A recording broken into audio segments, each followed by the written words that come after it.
Hello guys, നമ്മൾ ഇന്ന് ഉണ്ടാക്കാൻ പോകുന്ന ഈസി കുക്കർ ബീഫ് റെസിപ്പിയാണ്. അതിന് വേണ്ടിയിട്ട് നമ്മൾ ബീഫ് നന്നായിട്ട് കഴുകി ഇച്ചിരി വെള്ളമൊക്കെ വെച്ച് കുക്കറിൽ വെച്ചിട്ടുണ്ട്. ഇച്ചിരി ഉപ്പും മഞ്ഞൾപ്പൊടി ഇട്ടിട്ടുണ്ട്. എന്നിട്ട് നമ്മളൊരു 3-4 വിസിൽ വരണം കേട്ടോ. പിന്നെ വേണ്ടത് ചെറിയുള്ളി, തേങ്ങാക്കൊത്താണ്.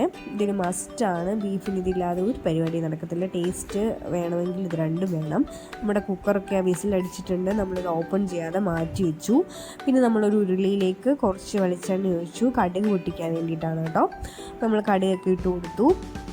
പിന്നെ നമുക്കിതിലേക്ക് ഞങ്ങൾ ആഡ് ചെയ്തിരിക്കുന്നത് തേങ്ങാക്കൊത്താണ്. തേങ്ങാക്കൊത്ത് നന്നായിട്ട് മുരിഞ്ഞ് വരണം. അതിൻ്റെ കൂട്ടത്തിൽ കുറച്ചൊരു പിഞ്ച് ഓഫ് മഞ്ഞൾപ്പൊടിയും കൂടി ആഡ് ചെയ്ത് കൊടുത്തിട്ടുണ്ട്, ഒരു കളറിനൊക്കെ വേണ്ടിയിട്ടാണ്. അപ്പോൾ നമ്മൾ തേങ്ങാക്കൊത്തിൻ്റെ കൂടെ തന്നെ മഞ്ഞൾപ്പൊടി ഇട്ട് നന്നായിട്ട് ഫ്രൈ ആയി വരണം. അന്ന് നന്നായിട്ട് തേങ്ങാക്കൊത്ത് റെഡി ആകുമ്പോഴത്തേക്ക് നമുക്ക് അരിഞ്ഞ് വെച്ചിരിക്കുന്ന, രണ്ടായിട്ടൊക്കെ മുറിച്ച് വെച്ചിരിക്കുന്ന ചെറിയുള്ളി ആഡ് ചെയ്ത് കൊടുക്കുക കേട്ടോ. ചെറിയുള്ളി ആഡ് ചെയ്ത് കൊടുത്തിട്ട് നന്നായിട്ട് മിക്സ് ചെയ്യുക. കുറച്ച് ഉപ്പും കൂടി ആഡ് ചെയ്ത് കൊടുക്കുക. നിങ്ങളുടെ അളവിനനുസരിച്ച് സോൾട്ട് ചേർക്കേണ്ടതാണ്. ആ ഒരു ഉള്ളിയിലൊക്കെ പിടിക്കാൻ മാത്രമുള്ള ഒരു സോൾട്ട് ആഡ് ചെയ്ത് കൊടുക്കുക. എന്നിട്ട് നമ്മൾ മിക്സ് ചെയ്യണം, നന്നായിട്ട് മിക്സ് ചെയ്യണം കേട്ടോ.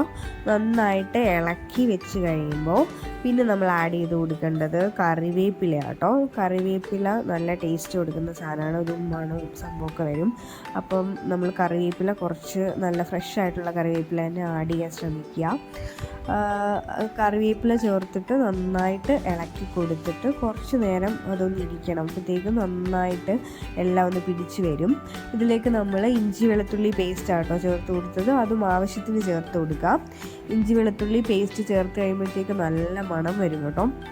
ആ ഒരു മണം, നമുക്ക് ആ ഒരു അരോമ എന്ന് പറയുമ്പോൾ നല്ല സൂപ്പർ അരോമയാട്ടോ.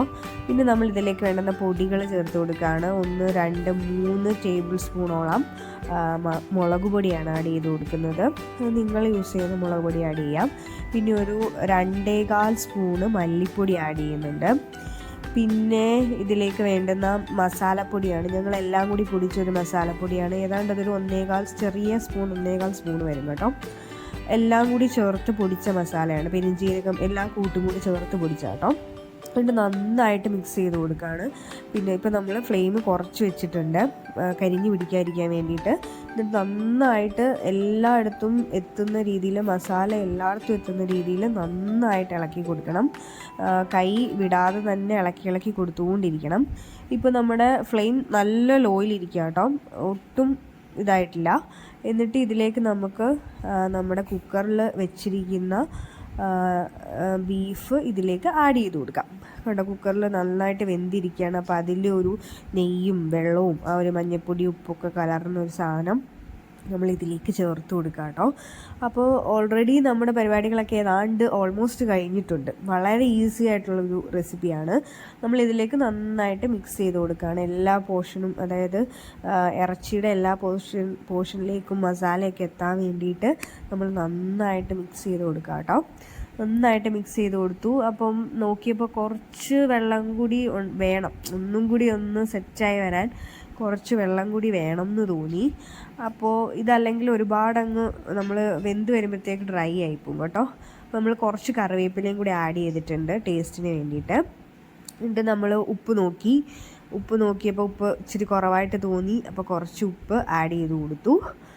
എന്നിട്ട് ഇതിലേക്ക് വേവാൻ വേണ്ടിയിട്ട്, കറക്റ്റ് ഒന്ന് വെന്ത് വരാൻ വേണ്ടിയിട്ട് ഒരു 1.5 ഗ്ലാസ് ചൂടുവെള്ളം കൂടി നമ്മൾ ആഡ് ചെയ്ത് കൊടുത്തു. ചൂടുവെള്ളം തന്നെ ആഡ് ചെയ്യാൻ ശ്രമിക്കണം കേട്ടോ. അപ്പോൾ ഇതിൻ്റെ ടേസ്റ്റ് ഒന്നും നഷ്ടപ്പെട്ടു പോകത്തില്ല. പച്ചവെള്ളം ഒഴിക്കുമ്പോൾ ഇതിൻ്റെ ടേസ്റ്റിന് വ്യത്യാസം വരും. അപ്പോൾ നമ്മൾ ചൂടുവെള്ളം ആഡ് ചെയ്തു. എന്നിട്ട് കുറച്ച് നേരം അടച്ച് വെച്ച് വേവിച്ചു. ഒരുപാട് സമയമൊന്നും വേണ്ട കേട്ടോ, കാരണം നമ്മുടെ മസാലയൊക്കെ കറക്റ്റാണ്. പിന്നെ ഇറച്ചി ഓൾറെഡി വെന്തതാണ്. നമ്മുടെ കറി സൂപ്പർ.